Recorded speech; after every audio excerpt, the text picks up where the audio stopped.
So I wanted to try something new tonight, something a little different. I got a wonderful email from someone who's been watching some of our vlogs, and they sent a list of questions. So I wanted to encourage that notion. If you have any questions, you can email them to me. My email is the same as this channel, monkotronic@gmail.com. So feel free to email me a question if you'd like, or put one in the comments, and hopefully I'll find it.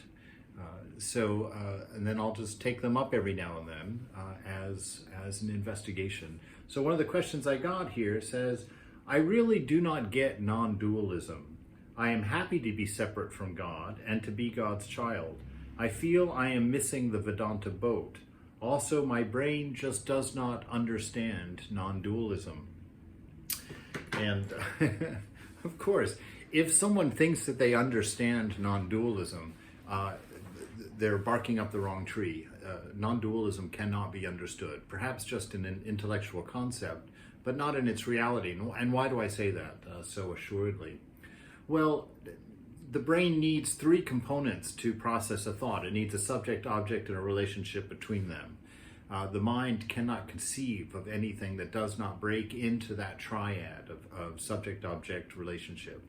And so when you're talking about non-dualism, one without a second, that triad does not exist. There is no thinker having a thought about an object or an idea. There is one without a second. So who is there to think of who? What is there to divide what from what?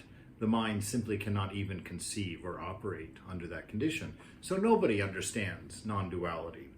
It's a concept for us. It's just an idea for us. And it only works when you don't poke at it too much as a concept or as an idea. The second thing about non-dualism is that it's not a path.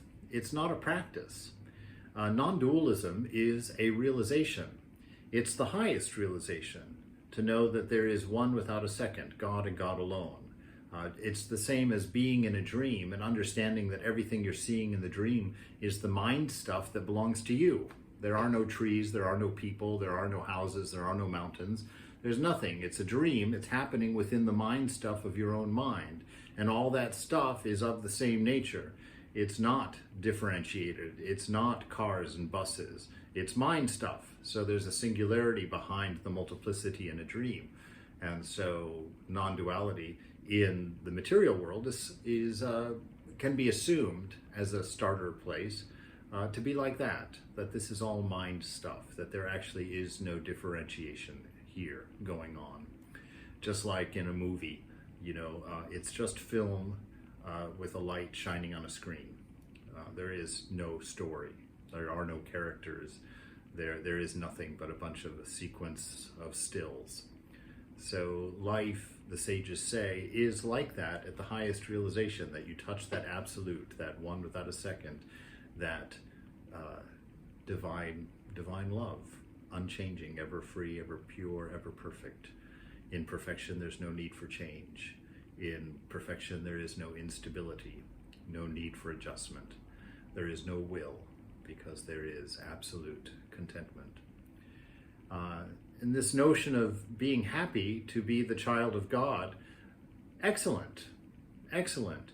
That is the path. All of the religious paths, all of the spiritual paths, and even the ones that aren't religious and aren't spiritual, they are paths to this non-dual experience, to this non-dual knowledge, this realization of one without a second.